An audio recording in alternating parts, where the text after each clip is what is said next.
Bonjour mesdames et messieurs. Info aujourd'hui le vrai algérien quotidien 7 jours sur 7 jours, 24 heures sur 24 heures. Voir les titres. Merci. Les uns comme les autres, nous sommes tous blessés. Et il n'y a pas l'un d'entre nous. Federico Trio, la parole de Sanché ne vaut rien.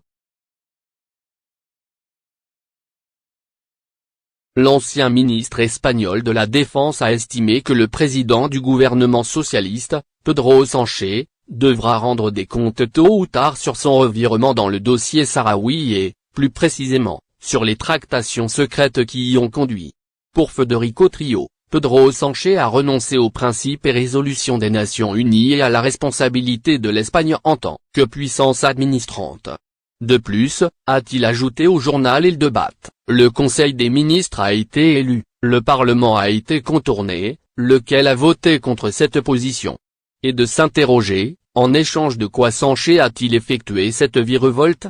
La parole de Pedro Sanché ne vaut rien, a asséné l'ancien ministre, en rappelant que dans les relations internationales, les engagements entre deux États sont formalisés par écrit et ratifiés de façon solennelle. Dans l'affaire du Sahara occidental, Pedro Sanché note que l'opinion publique espagnole n'a pas été informée, en estimant ne pas être convaincue par ce que ce dernier aura exposé. Interrogé sur l'instrumentalisation de l'immigration clandestine par le régime de Rabat qui s'en sert comme moyen de pression, l'ancien ministre de la Défense a répondu qu'il y a eu 3 chapitres malheureux dans cette histoire sans fin, celui d'il y a un an à Ceuta, qui a été provoqué et dirigé par le Maroc, comme celui d'il y a quelques mois, et le récent et malheureux incident avec son lot de victimes.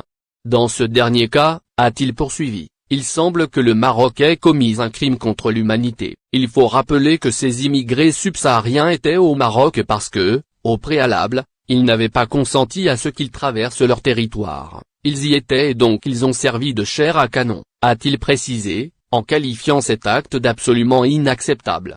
L'ancien ministre espagnol rejoint ainsi une majorité de députés qui ont rejeté l'attitude du gouvernement lors d'un vote où une large majorité s'est positionnée contre Pedro Sanché, l'affaiblissement et l'isolant davantage, dans un contexte marqué par un recul de popularité et un retrait de confiance dont sont l'objet plusieurs chefs d'État et de gouvernement européens, à l'instar du Premier ministre britannique, Boris Johnson, lâché et poussé vers la porte de sortie par son propre parti et du président français, Emmanuel Macron, sans majorité à l'Assemblée et dont la première ministre a échappé de justesse à une motion de